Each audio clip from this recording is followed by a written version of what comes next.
objectives through the Sudan Partnership Forum, or Sudan Partners Forum. The landscape of international community, of official development aid donors in Sudan, currently comprises a multitude of bilateral donors and international organizations that are all well-intentioned. This multiplicity of donors, many with projects, programs, concepts, structures, and procedures, increase the transaction cost of development cooperation for both the government and the donors alike, and diminishes the full development impact of this cooperation.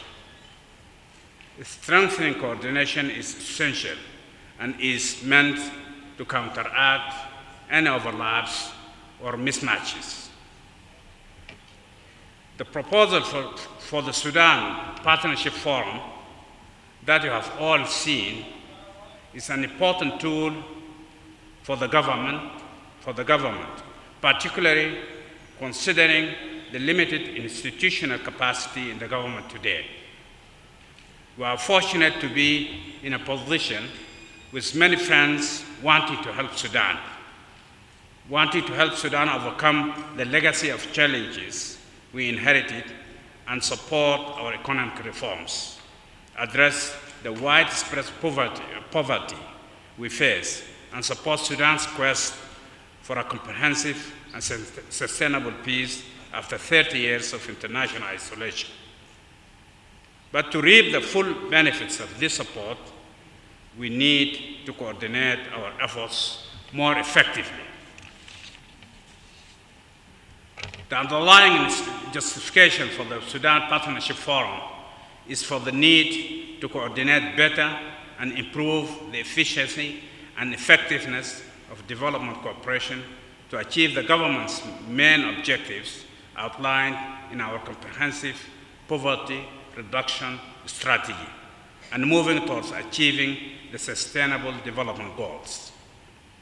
Our priorities are promoting macroeconomic stability, supporting inclusive economic growth, building human capital and social development, promoting peace and providing opportunities for all Sudanese, and strengthening governance and institutional capacity.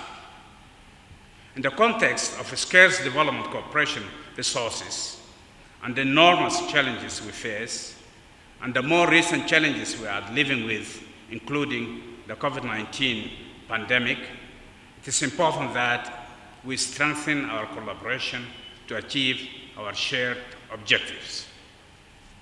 The Sudan Partnership Forum will provide a platform for the donors and the government to strengthen coordination and move towards achieving these shared objectives. Although progress has been made over the past year, I believe more can be done to strengthen coordination and achieve better outcomes. Our gathering today is intended to provide an opportunity for us to have an open discussion with our development partners on how we can strengthen the Sudan Partnership Forum to achieve the best possible outcomes for Sudan. On the screen, a proposed structure of the Sudan Partnership Forum will be presented for consultation. Today I am in a mood of listening, and I will be keen to hear your views and feedback on our proposal and how we can improve the Sudan Partnership Forum. The Prime Minister, His Excellency, the Prime Minister will address you now and will elaborate on how he sees the Sudan platform, friendship platform. Thank you. Excellencies, esteemed partners, distinguished participants, ladies and gentlemen, it is indeed a pleasure to be with you here today to celebrate the launching of the Sudan Partnership Forum. Transitional government has as you all know, inherited a challenging political and economic situation. This included decades-long conflicts, global isolation due to Sudan's designation as a state sponsor of terrorism, dire security situation, weak governance, institutions, and civil service, and rampant corruption, as well as a collapsed economy characterized by deep structural imbalances, fiscal deficit, and mounting debt. Sudan debt burden, estimated at about $60 billion US, was twice its 2019 GDP, adversely affecting the country's credit rating and access to financing through traditional means. This situation was intensified by the COVID-19 pandemic and the devastating floods of the past 2 years. The COVID-19 pandemic has led to an unprecedented health, social, and economic difficulties and shattered Sudan's growth prospects. The transitional government, established after the signing of the Juba peace agreement in October 2020, identified 5 priorities. On the economic front, the first priority, as you all know, we have succeeded in implementing, I would like to think, a very harsh but necessary macroeconomic reforms set by the government in its homegrown program. I would like to stress homegrown program that is supported by the IMF Staff Monitored Program, SMP. You know, we had to take very tough decisions, including addressing the issue of fuel subsidy, but also more importantly, take difficult decisions such as the unification of the exchange rate, including the custom rate. This was not easy decisions, but we had to take them in the interest of our economy and putting the country in the right track. Of course, we know the hardships that are brought by these measures, but to mitigate that impact, we had introduced a number of measures, including the Family Support Program, publicly or popularly known as Samarat, and others like Silati and the addressing issues of cooperative and all that. The second priority is to realize the second phase of peace with the SPLM North, led by Abdulaziz Al-Hilu, and SLM, led by Abdulwahid Noor, and making sure that at the same time that Juba Peace Agreement is implemented in a timely manner with the consensus of all parties. We have already signed a declaration of principle with SPLM North and hope to resume a second round of talks as soon as possible.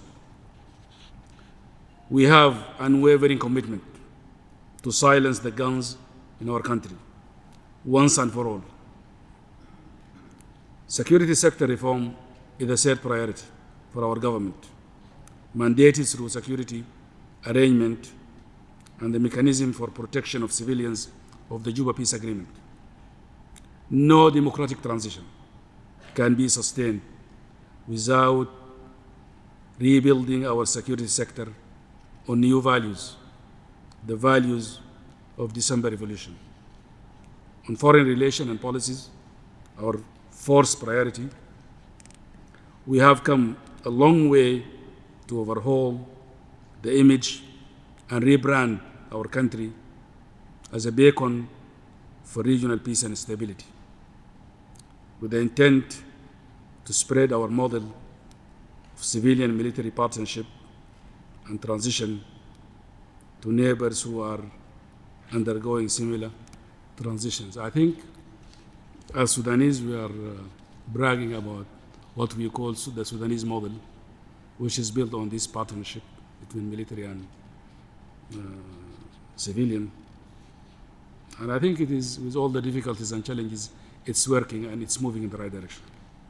As chair of IGAD, we are looking at transitional, transnational rather, and trans-regional conflict in the IGAD region and the Horn of Africa, and working with regional and international partners to ensure delivery of aid to people in need. We need here to continue our efforts to stop ongoing wars and guard against setbacks and the re-emergence of old and new conflicts. Our fifth priority relates to issues of democratic transition with the aim to establish and complement all the transitional period commissions and structures and launch a comprehensive transitional justice process, which is already underway. In this respect, we hope to present to the region and the world with a new model of transitional justice that upholds the values of our people in reconciliation, coupled with the principle of ending impunity. And I think you are here, you must be following the vibrant discussions on the issues of the transitional justice and how we are looking at probably benefiting from all the experiences of the world that went through this process, but also taking on board and accompanying our own traditions. Beside the massive progressive legislative reform agenda we have been implementing over the last 2 years, we are also preparing for elections as one of the most important transitional commitments. These preparations include completing a population census. The timeline for the census is to end in mid-year 2023, but I think we have strong assurances from the Statistics Bureau that there will be information available by mid-next year to help and support any need for election census. Preparation for electoral law and establishment of a National Election Commission, along with establishing a National Constitutional Conference Commission and other transitional institutions, such as the Legislative Assembly, and appointment of the Anti-Corruption Commission. Although the economic, political, and security situation remain fragile and challenging, the transitional government has accomplished major achievements and took steps in the right direction, supported by the effective support by the partnership with the international community, both bilateral and multilateral. This partnership was translated into enormous programs and processes, including the Friends of Sudan, starting in 2019, the Staff Monitored Program with the IMF, starting in 2020, Berlin, Paris Conference, Riyadh Conference, the HIPIC initiative with the World Bank and other partners, in the context of Paris Club in June 20. I think the cumulative impact of all this is the return of Sudan as a member in good standing with the international financial institutions for the first time in over 30 years. Establishment of UNITAMS in June 2020 was another remarkable achievement. Today, the transitional government recognizes the great potential for social, political, and economic transformation and will rely on both its own financial and human resources and resilience, as well as its international partners to achieve such transformation. A lot of work remains to be done. Our reform in the interim period and beyond include an IMF Extended Credit Facility, ECF, program with major commitments to reform. To achieve resilience and inclusive growth, the government has prepared a framework for socio-economic development and has finalized a poverty reduction strategy paper, PRSP, covering the period 2021 to 2023. The PRSP was endorsed by the full cabinet in May 2021. The government's economic and financial reforms during 2020 and 2023 focus on deepening fiscal sustainability and domestic revenue mobilization and strengthening public financial management. Central Bank will continue to mobilize its banking sector regulation and strengthen its supervisory capacity while enhancing the compliance of banks with prudential regulations, including limits on foreign exchange exposure. We appreciate and understand so well, after over 30 years of isolation, our banking sector needs an overhaul to equip ourselves and prepare ourselves for this opening to the rest of the world. The government is stepping up effort to improve the business environment, to enhance competitiveness and support strong and inclusive growth with support from our international partners. The government is committed to strengthening governance, identifying the fight against corruption with the Constitutional Declaration of 2019. To this end, a new anti-corruption commission law was recently approved that includes the establishment of an anti-corruption commission.